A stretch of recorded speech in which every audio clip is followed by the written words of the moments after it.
जे पराभूत झाले त्यांच्याबद्दल पूर्ण नक्कीच आहे. त्याच्याबद्दल काही राजकीय एवढे आम्ही प्रगडे लोक नाही. माझ्या बाजूला नंदापूरकर आहे, त्याने या जिल्ह्यातला विकास घडवला आणि तुम्ही पण असं सांगत होते की एकच माणूस या जिल्हा परिषदेमध्ये 25 वर्ष 30 वर्ष निवडून येऊ शकतो. मी नाव घेत नाही, पण त्याचा पराभव करून शिवसेना काय असते हे नंदापूरकरनं आज अख्ख्या जिल्ह्याला दाखवून दिलं आहे. आज जिल्ह्यामध्ये वन साईड शिवसेनेची जिल्हा परिषद आलेली आहे. जवळजवळ 30पेक्षा जास्त जागा आम्ही जिंकलेल्या आहेत. 6-7 जागांवर आम्ही आघाडीवर आहोत. माझा अंदाज असा आहे की 37 ते 38 जागा शिवसेना स्वतःच्या ताकदीवर जिंकेल. BJP देखील आमच्यासोबत असेल.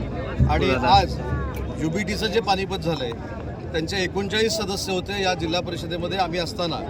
आता त्यांची संख्या 3 ते 4 वर आली. त्याच्यामुळं मला रत्नागिरी जिल्ह्यातल्या सगळ्या शिवसैनिकांना आणि महायुतीच्या पदाधिकाऱ्यांना धन्यवाद द्यायचे आहेत. आणि ज्यांनी आम्हाला मदत केली, ज्यांनी शिवसेना पक्षावर विश्वास ठेवला, त्यांना देखील मनापासून धन्यवाद देतो. हातकंबा जिल्हा परिषद गटावरून फार मोठं राजकारण झालं होतं, आरोप प्रत्यारोप होत होते, परंतु त्या ठिकाणी ठीक आहे, आरोप प्रत्यारोप कुणीच केलेले नाहीत. तुम्ही वाईट वाटून घेऊ नका.